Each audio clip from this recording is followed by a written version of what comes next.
in Wakefield, it's the Nolan Car Night Show. Inviting you to join Nolan and his guest this week, Scott Capurro, to the show.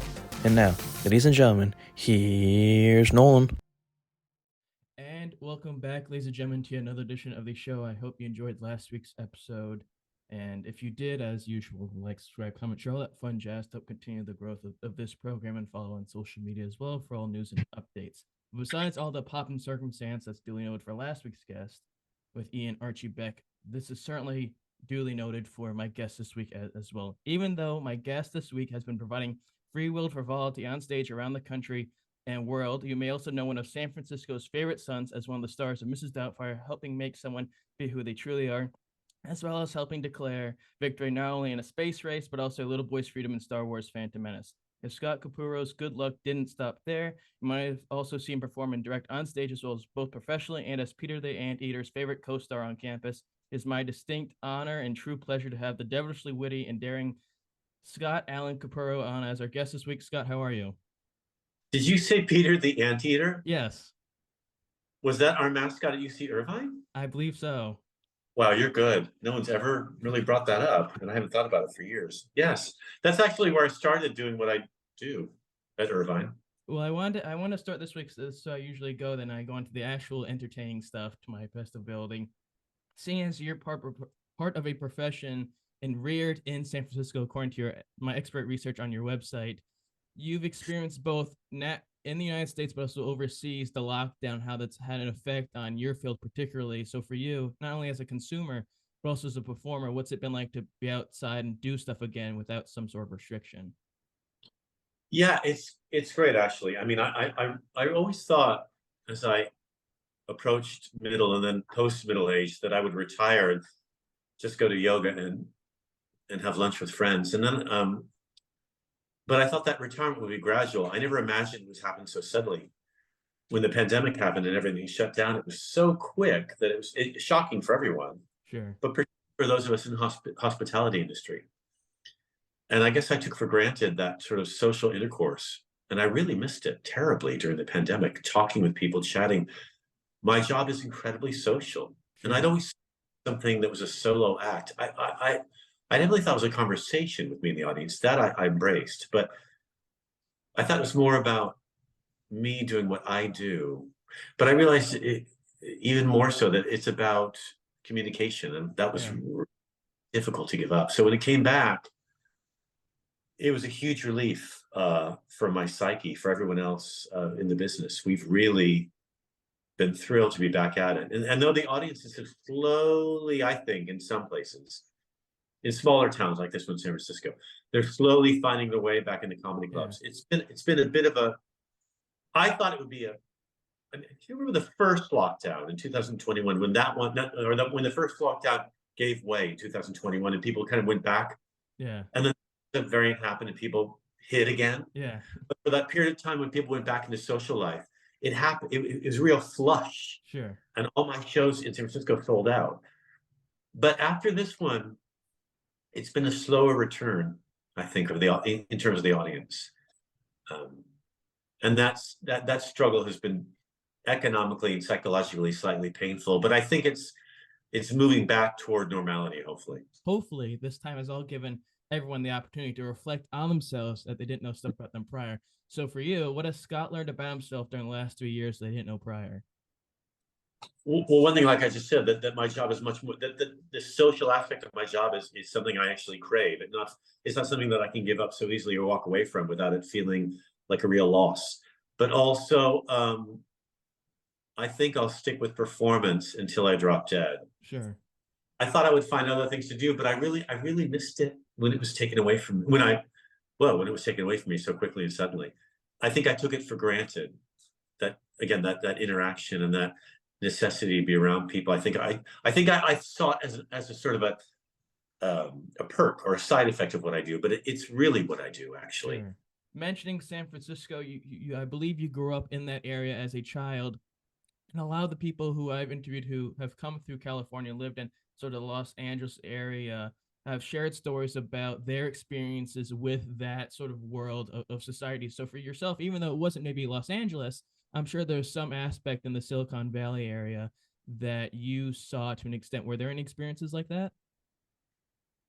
Sorry, experiences like what in Silicon Valley? So I'm saying growing up in Northern California, if I'm not mistaken, were there any experiences that you saw in terms of the Hollywood or entertainment world that piqued your interest?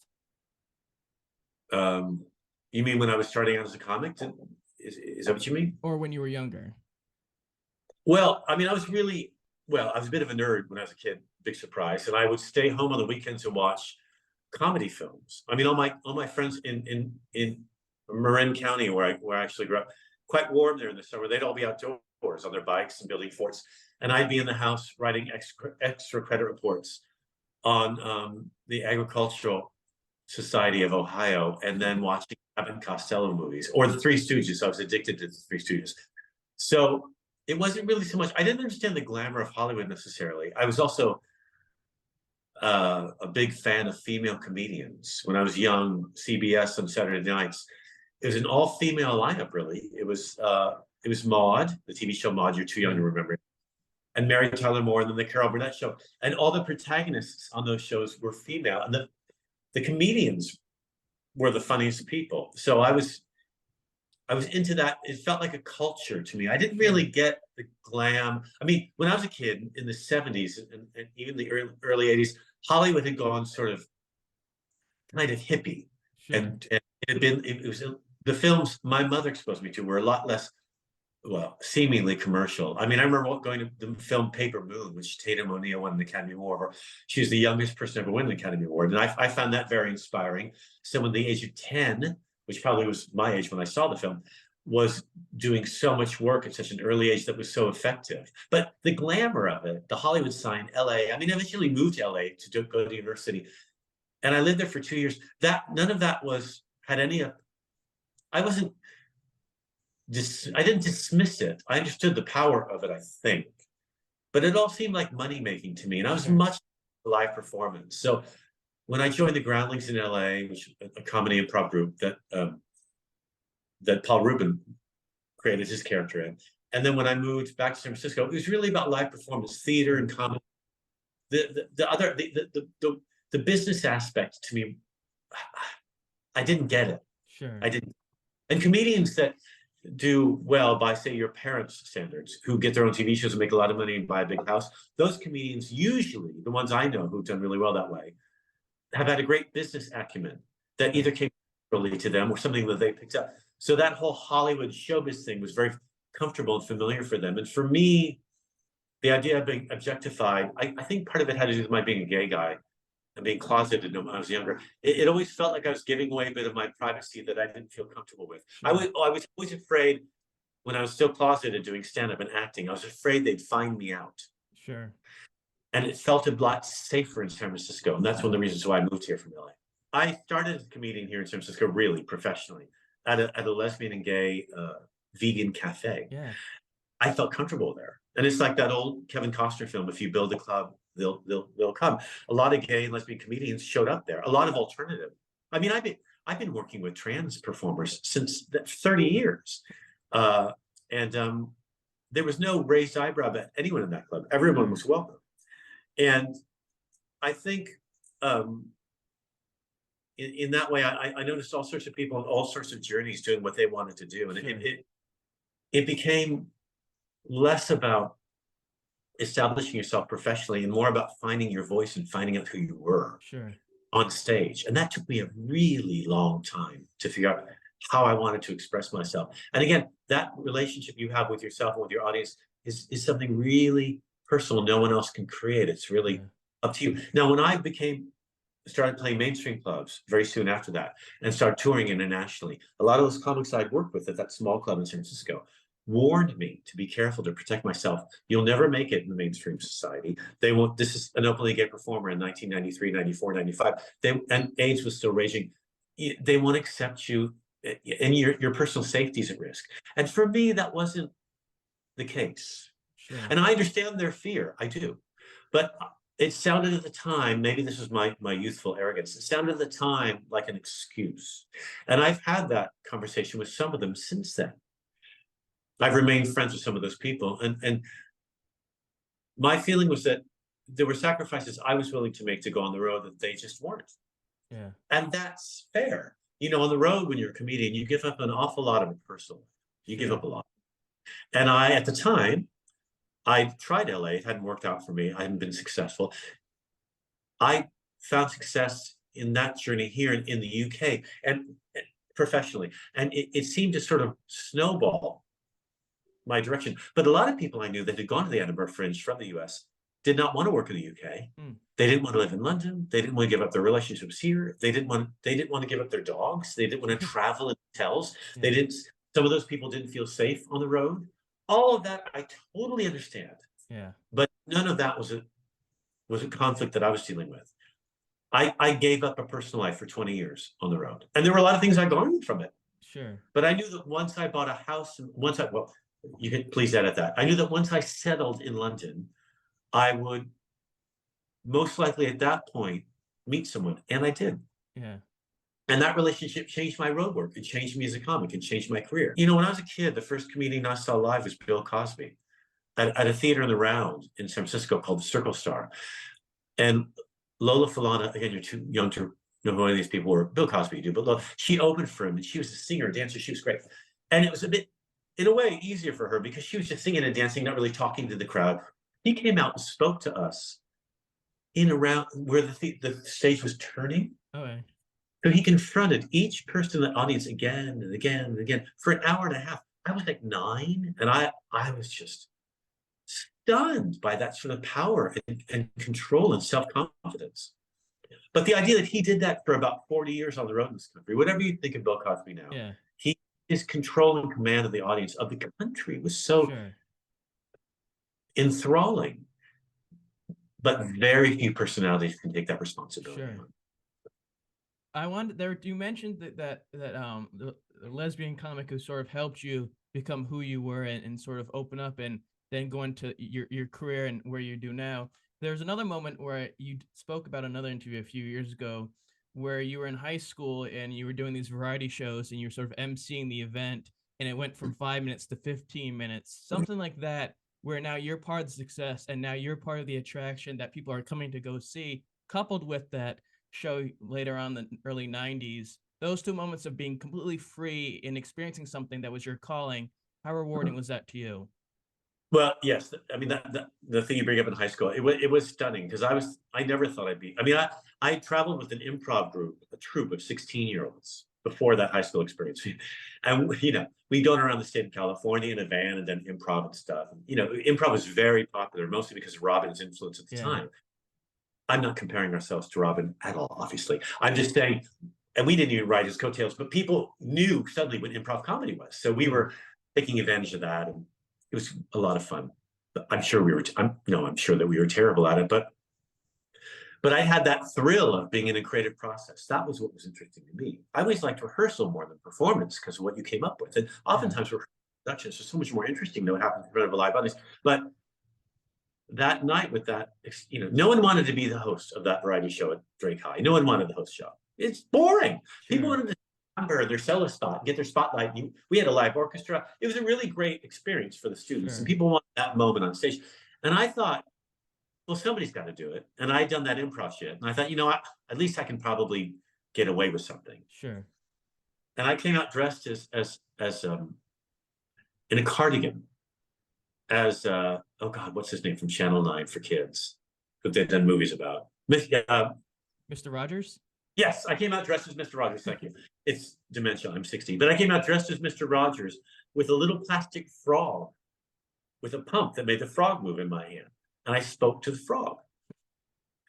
And the audience went apeshit. I could not believe how, and what I had found was something common ground and recognizable. So many comics you may go see will open their act, even now, with stories about their marriage or personal experience.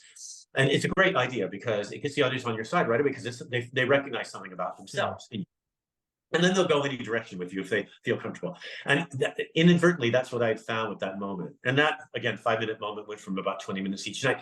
But the rush of laughter from an audience, especially when you're not expecting it, is intoxicating. Sure. It's addictive.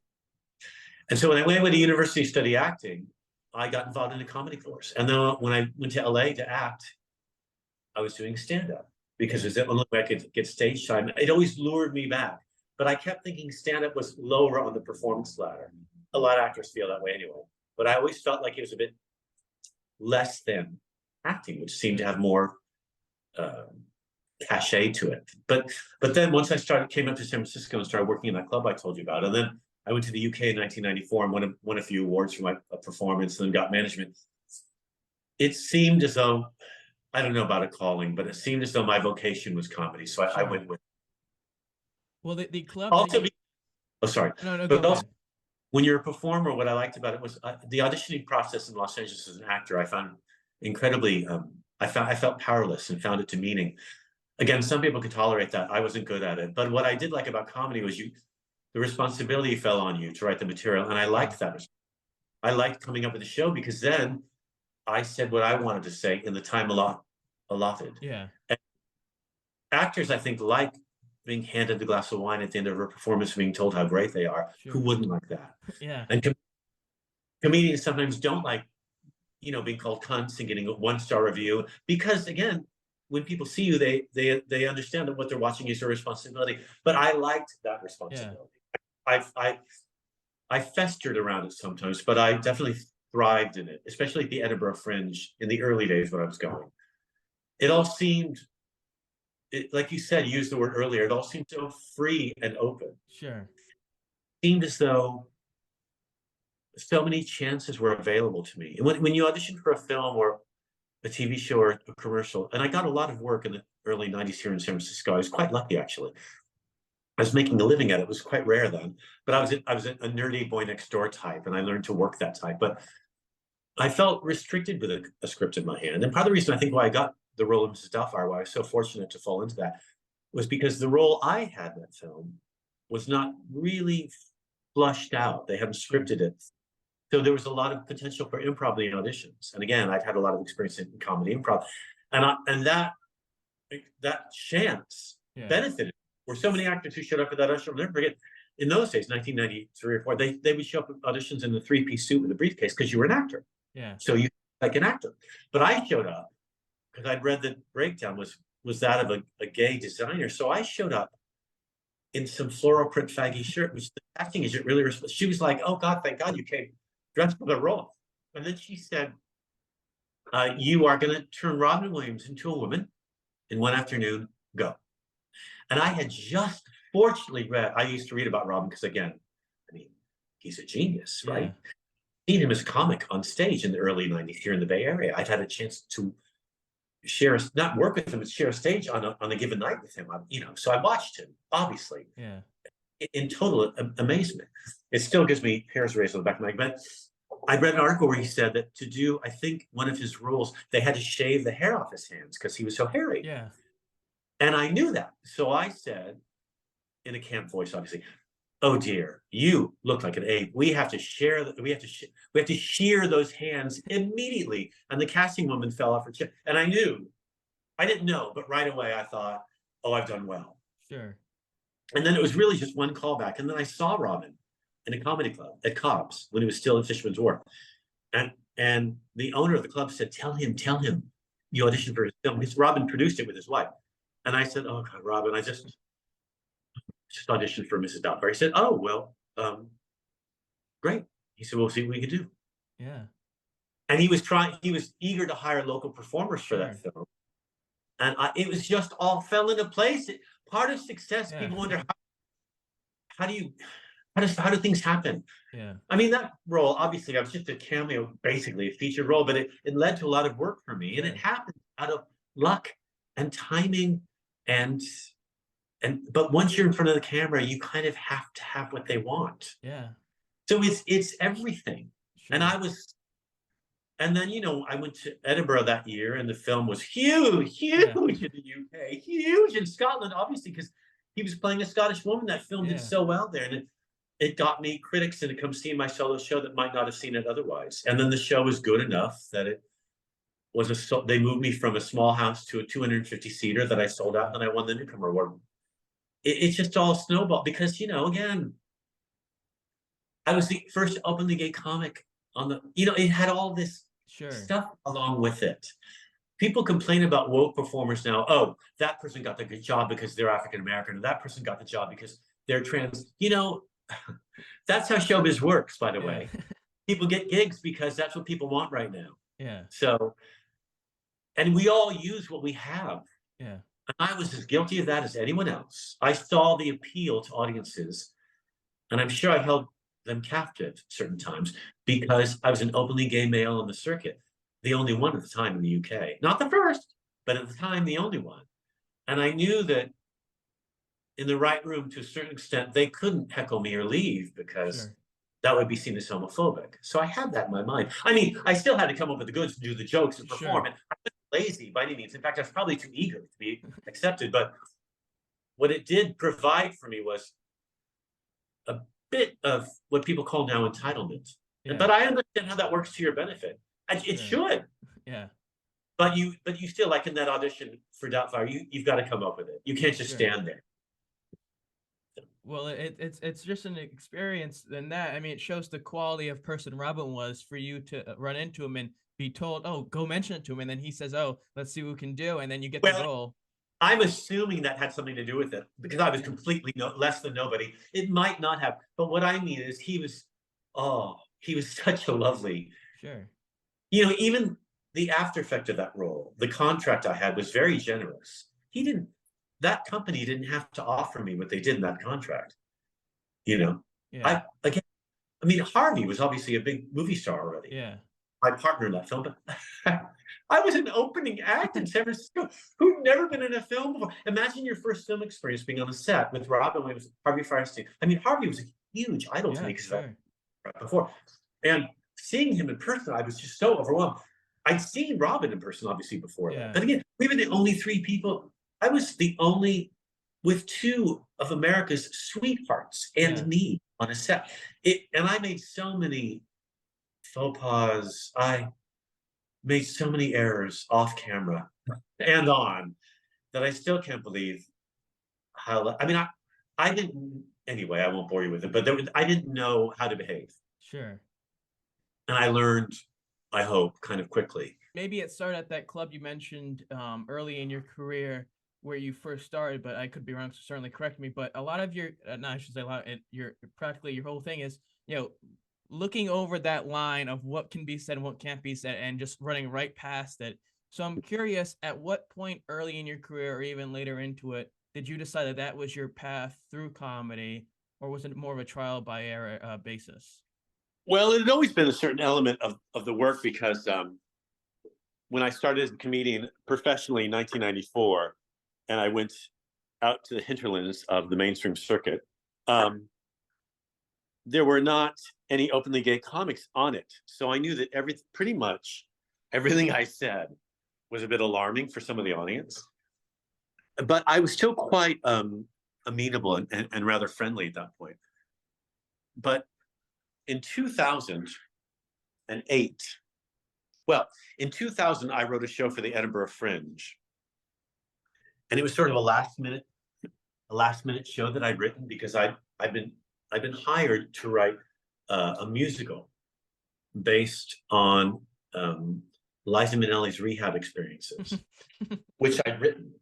And we were rehearsing it in the US, and then we lost our funding in the UK. But I had this rather large stage and this time slot at the Edinburgh Fringe that I couldn't give up. They wouldn't let me give it up. So I had to show up with a comedy set last minute. And I wrote a set about having gone to the Anne Frank house and the tour I'd taken there. And I weaved it in with the story of Diana's two sons, who at the time, a few years after her death, were in the media a lot. Yeah. My response to them, and I definitely sexualized Will. I had a mannequin of him on stage with I undressed slowly. And without the Anne Frank jokes, I thought were the most mundane of the set. I was sure someone had joked about Anne Frank at that point. It'd been quite a while. But apparently that wasn't the case. And I had some walkouts and it became a huge controversy. How could he? How? But a lot of the media were on my side. Anyway, so it sort of started me thinking, maybe my job is to remind people that not all gay men are the same. We're not all sibilant. asexual beings with a disposable income and no children. And over the years, the next few years, I kind of toyed with that. And in 2008, I went for it. And a girl named Madeline McCann had disappeared in Portugal when she was on vacation with her parents. She was, I think, 2 years old at the time. She'd been kidnapped. It's still in the media all the time. They never found her. And there's a film on Netflix that was recently made, a documentary. Anyway, at the time, no one was talking about it on the comedy stage, but I wrote an hour-long set about it. And I had physical fights, and my life was threatened. And I thought, this is how you do it. I'm just amazed by that, to be able to do that. And I don't want to say disregard, of course, because you feel bad, I'm sure, in certain moments of saying stuff or things of happening, but to be at peace with just having this ultimate creativity to play with anything and say, this is my act and this is what I find funny. And if you don't, screw you, I'm going to keep doing this because you can't tell me what to do. Well, I thought that was the tacit agreement between all of us when you see a comedy show. I mean, I grew up watching, on TV, watching people like George Carlin or other comedians who just obviously did what they wanted. Sure. I thought, there's no assurance of success in showbiz. And in fact, there's pretty much every possibility that I'll fail and wind up homeless on the street. But in the meantime, what I'm going to do is what I want. And I mean, the exit door, that's what it's there for. If you don't like it, I mean, I've been offended by shows and left. If you don't like it, the risk of buying a ticket is a gamble to any live performance. And I always thought everyone knew that. And I thought that people had known that and were forgetting. Sure. So I wanted to just remind them a little bit. And the show, I'm telling you, I mean, yes, I was attacked, but the show got some good feedback. Some promoters and producers I'd worked with that came along to see it were actually alarmed by my performance and wanted to give me some pointers. And I said it in, I hope, as diplomatic a sense as I could, for them to fuck off and write their own show. Sure. I mean, it didn't make me any friends professionally, but it did lead to me feeling a lot better on stage about what I was doing. I feel dirty when I'm too nice to them. I feel soiled when I've let them off the hook. Look, if you want to clown, I'm quoting Joe Brand when I say this, a really great comic in the UK. If you want to clown, go to a children's party. I don't mean to be horrible or anything, but really, we're not doing that here. And I'll have a conversation with an audience member about facts if I get something wrong, but about your feelings, I don't know you. We're in the dark. It's easy for you to think that I can offend you. I don't know what your boundaries are in any way. Sure. And if you're offended, it's kind of your problem, not mine. So in fact, I'm working for a theater here. I don't usually work for theaters. I'm here for a few months in San Francisco. And I'm doing some gigs here, and I'm working for a rather posh, carpeted, intermission snacks in the lobby theater. It's a tiered theater. It's really beautiful, actually, in the suburbs. And I'm trepidatious about it. It's not for weeks, but I'm already getting emails from them about this subject and that issue and stuff. I'm already, I'm anxious about the letter I'm going to get. I mean, the first gig I got this summer here, one of the reasons why we came back in June was so I could do, from London, was so I could do a gay pride event. And they were lovely, the people booking it. The corporation that booked it is a huge financial corporation, huge, the household name. And they were doing a gay pride event. They wanted me to headline. Great. The money was good. Yes, fine. About a week before, whatever, I got a letter about all the things I couldn't say on stage. And it was prolific, what I couldn't say. Wow. But, I didn't mind that in a way because they gave me time to make up my own mind. Sure. I fear that this theater event's going to be different because I fear I'm going to get there and they're going to say to me the night of, because this has happened.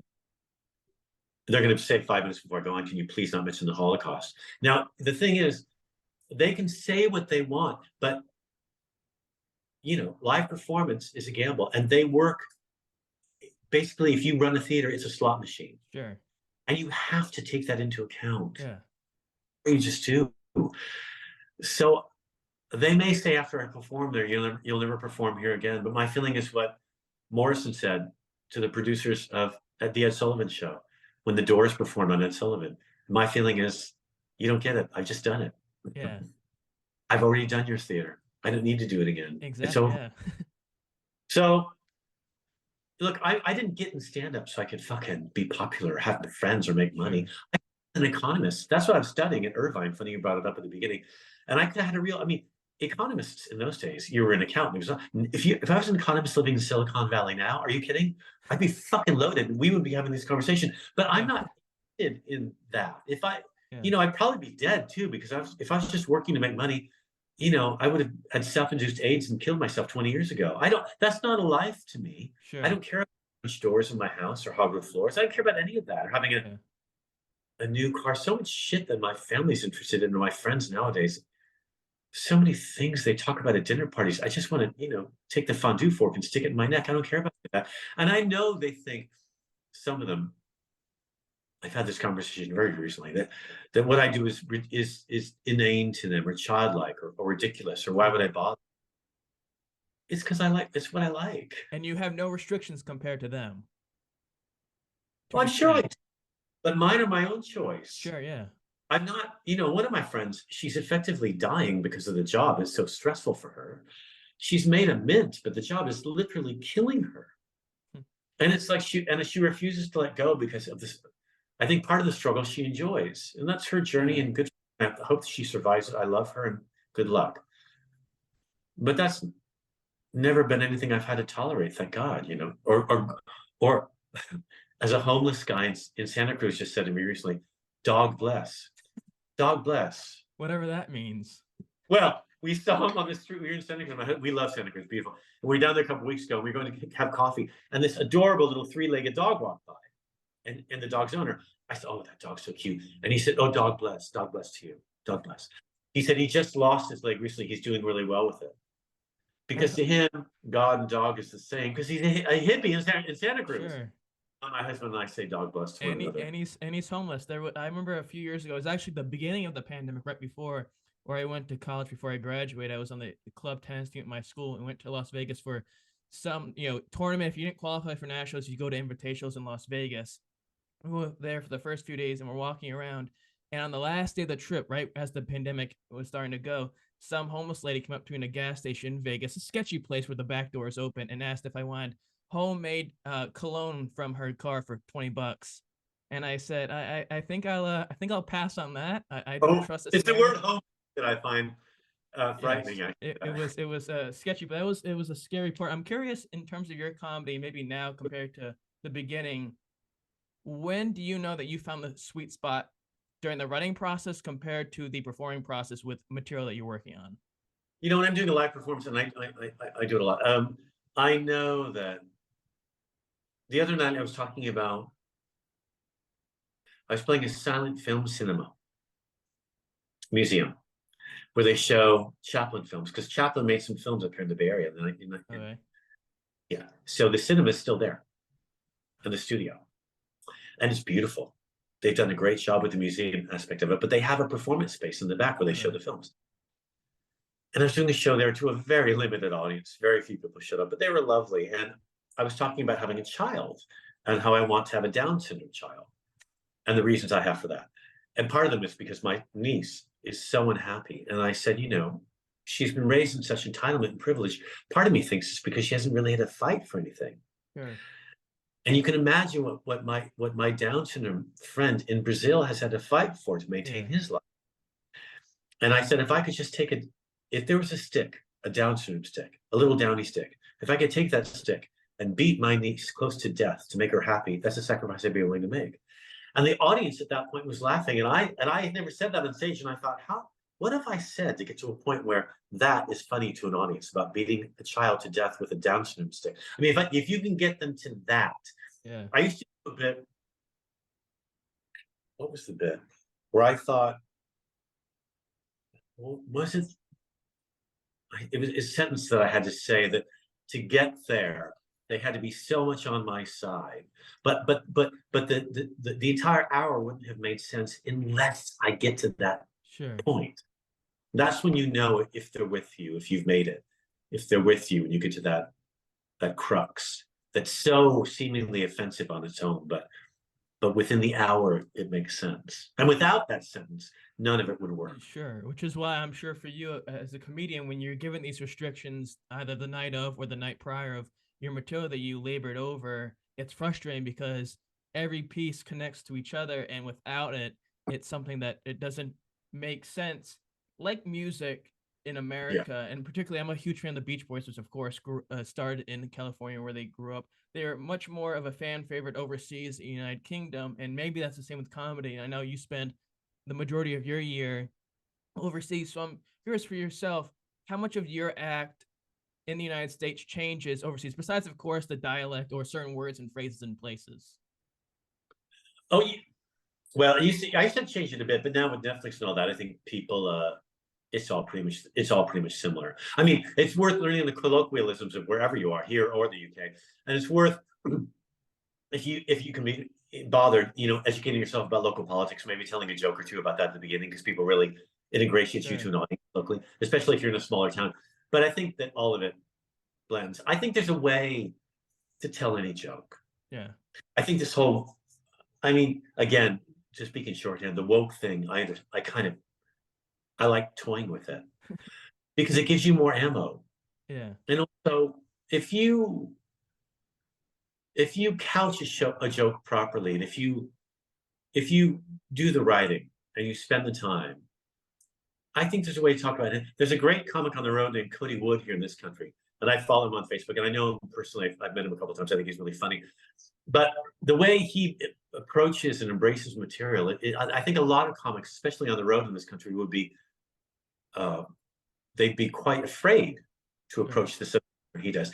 But he's so affable and clever that it's just about selling your material properly. Sure. In on who you are. It's a room full of strangers. It's not a seminar. They don't know you when you walk up there. Yeah. So or they're unlikely to. You may have some fans when you're on. If you have a podcast, some people may know who you are, but there may be a bunch of people in the room who've never heard of you. So the pretense is that you're speaking to a room full of people that know nothing about who you are. But that's part of the excitement. By the end of the half hour, the hour, if you've curated the set in such a way that they can find a few things out about you, then it's part of your job. Yeah.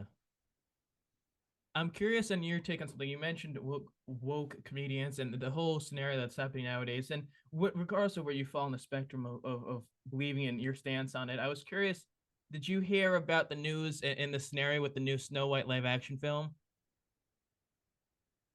Yes, I've been reading about it. And that the new Snow White was Spanish, and that it wasn't 7 dwarfs, it was 6 regular sized people and 1 dwarf person, and that there were people who had played dwarfs or that are dwarfs who were upset that roles were taken away, but then Peter Dinklage was upset about going back in time instead of going forward. So I'm curious, as a comedian, how do you go about that when you're dealing with something that's been in society for so long?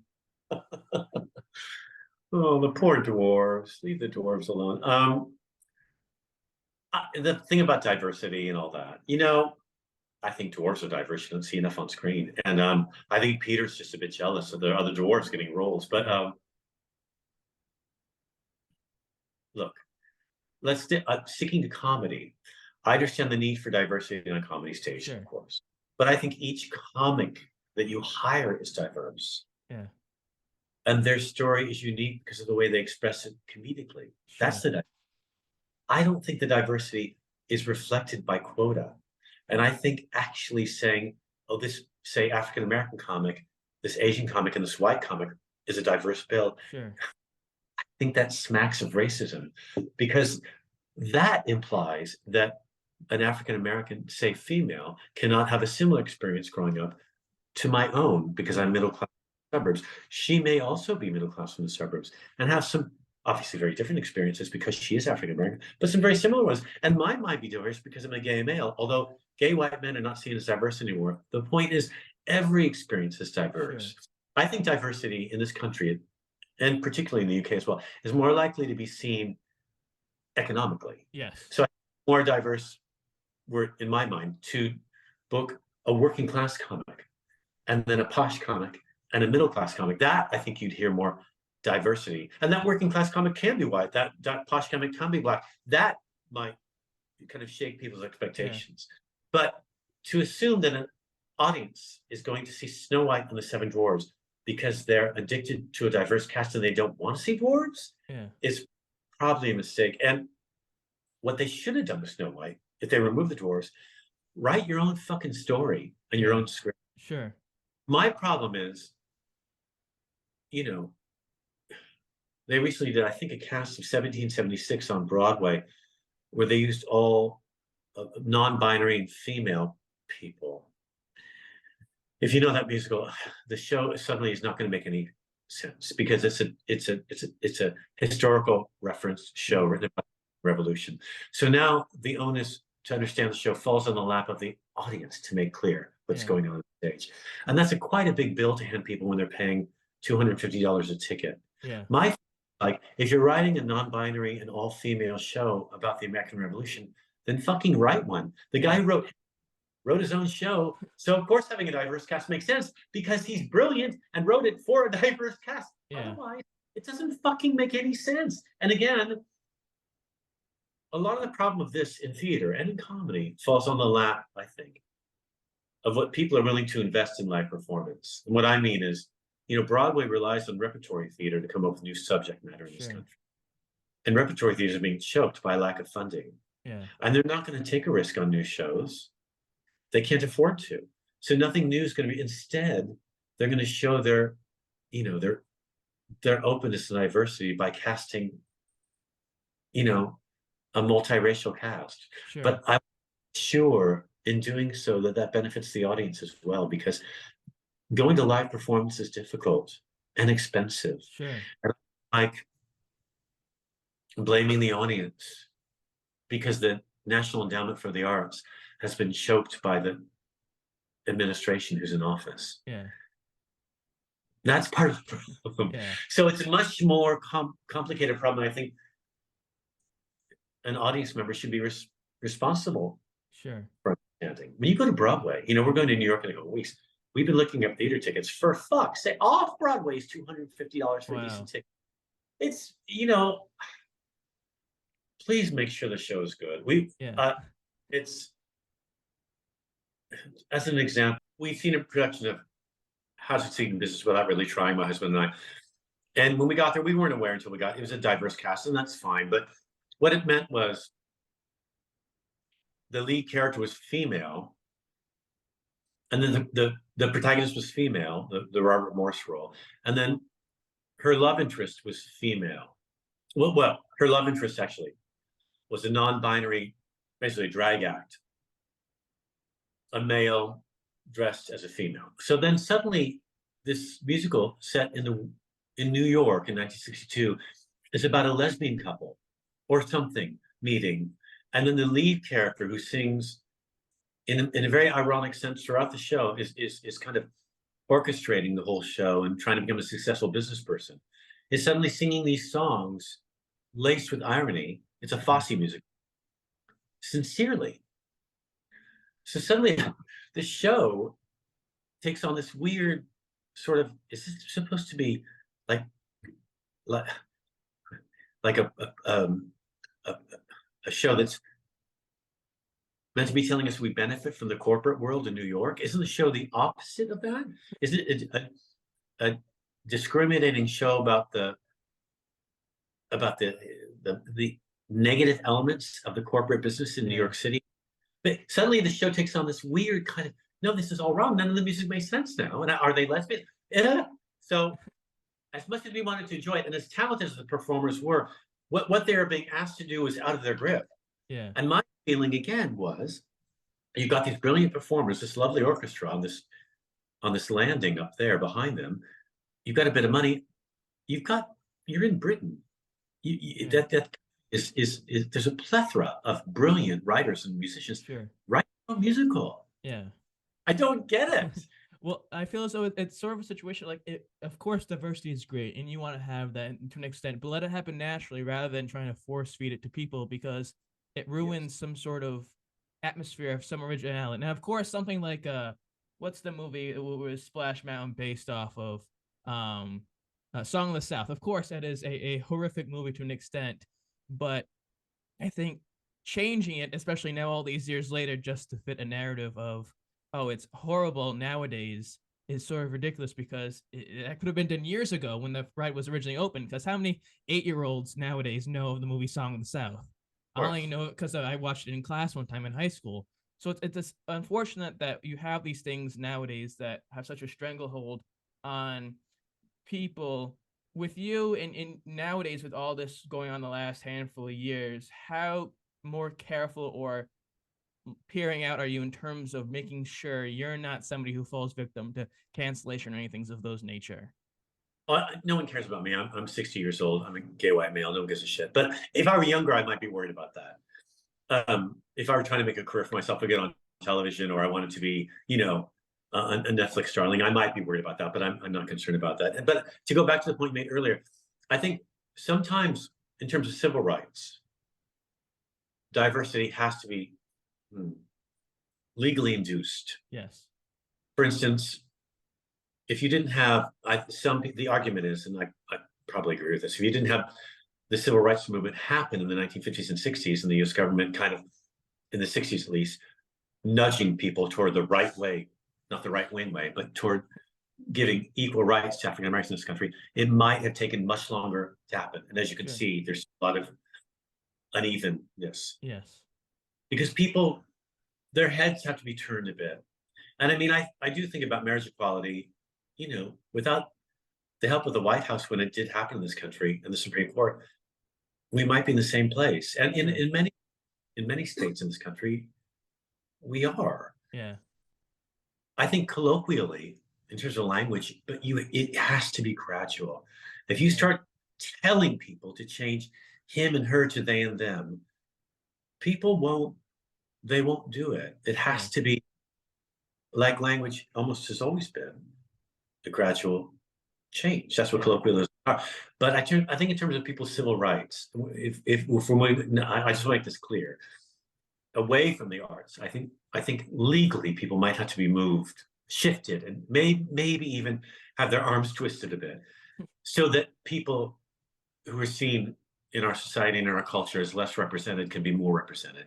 But in terms of the arts and diversity, what I'm saying is there is room to create new shows that I think otherwise you're asking your performer to bend and twist and fake this show into something that makes no sense, and no one benefits from that. And what it actually ends up doing, people watching it may be less likely to return to the theater to a comedy time, because what they saw frankly made very little sense to them. It's much, I mean, look, now I see on stage, for instance, in the UK and in the US, in general, not everywhere, a lot more openly gay, non-binary performers now on stage, comedy stages. Like, it's no longer, it never was at Josie's, the club I told you about where I started, but it's no longer in mainstream clubs, a ladies' night when they put more than one woman on the bill. Now it's a show. Thank God for that. And it's no longer, I mean, I don't know who this benefits, but they no longer necessarily do, I think a lot of the comedic society, the culture in which I work, would frown upon doing, say, a Black comedy night. Although African-American audiences might find themselves benefiting from that as an audience. But I think that what you would just do is book a show with 3 Black guys on it, or a Black guy, Black woman, and not call it a Black comedy, just call it a comedy night. Thankfully, God. But they don't do, I mean, they do, but they don't call them gay and lesbian comedy shows anymore. They just call them a comedy show. What I'm saying is it's fucking baby steps, but we're getting there. So I understand and appreciate all that. It benefits everyone. But what the show has to be is funny.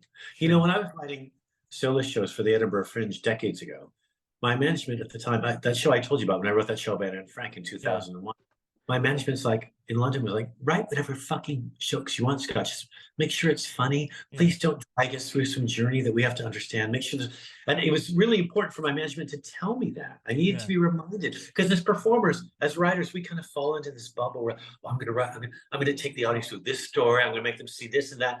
There's this signpost. They'll get that. Then I'll get to this point. And my management, Bob, was like, where are the jokes? So he came and saw a preview of that show. And he didn't find the Anne Frank stuff stunning or too much at all. He thought it was just funny. And that was a reassurance to me. It's just, look, if you're a comic, you have to remind yourself that, especially if you're writing hour-long shows at fringe festivals, please make sure it's funny, because for the performer themselves, when you're doing those 3 or 4 week runs in Adelaide or Edinburgh, after a couple of weeks, the sound of your own voice, like it is now, the sound of my voice, starts becoming so redundant. You think, am I even fucking funny anymore? Yeah. So what helps with that progress and that procedure is having good jokes. Now, before we end here today, again, Scott, I want to thank you so much for doing this. You mentioned at the beginning about at this point you thought you'd be retired and just doing yoga classes and having lunch and coffee with the friends. So whenever that time comes and the microphone is put up on the whatever you want to call it, the post, I guess, whatever it's called, for the final time, and the lights of the stage are turned off, what do you hope the legacy of Scott Capurro is, not just as a person but as a performer as well?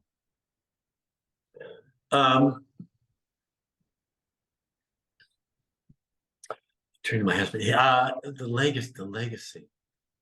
Or how would you want people to? Oh, I guess just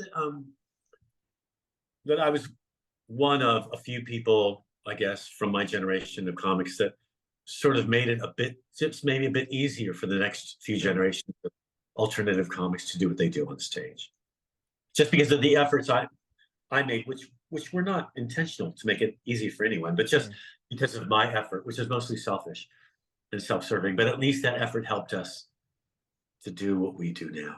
That's all. Now I want to end on this little thing. It's a game I have called the One Word Challenge. So what it entails with this is I'll throw out a few names of people, places, or things that have some connection with my guest, and they have to do their best to say a word or two or sentence that comes to mind when they hear it. So if you're ready, I'll go, Scott. Go for it. First one, San Francisco. Foggy. England. Foggy. Comedy. Restorative. Acting. Difficult. Hard work. Acting. Success. Elusive. Robin Williams. Genius. And last but certainly never least in this cosmic universe we all called Earth, Scott Capurro. Needy. Well, we sometimes in life we all have to be needy. Well, good sir, I want to say thank you for taking the time to do this through the technical disadvantages we had. I appreciate so much you take the time to speak. I've broken the so many times today. I'm really sorry about that. No problem. It's always a treat, and I sincerely say, growing up with some of the movies that you were a part of my childhood that I love so much, and to speak with somebody who had such a vital and vivid part in those films is always a great treat. So thank you. Let's hope you never grow up, and thank you. Well, I'm sure Robin Williams mentioned something about that in some movie that he did. Before we enter today, I'm sure you have a few dates that you got coming up, or dates you have coming up. So if you want to put them out there for those who may be in the area. Sure. On Saturday, I'm at the Freewheel Brewing Company in Redwood City, and then the following week I'm in Half Moon Bay. But these gigs are all on my website, scottcapurro.com. Yeah. Well, if you enjoy this, because who the hell went down the line when Scott gets inducted into the Comedy Hall of Fame, which I'm surprised he isn't already in, you're going to say, holy shit, I should have subscribed. So subscribe, comment, share, all that fun jazz. Follow on social media. In the words of Johnny Carson, the Dean of Talk Shows, certainly like this one, I bid you all a heartfelt good night.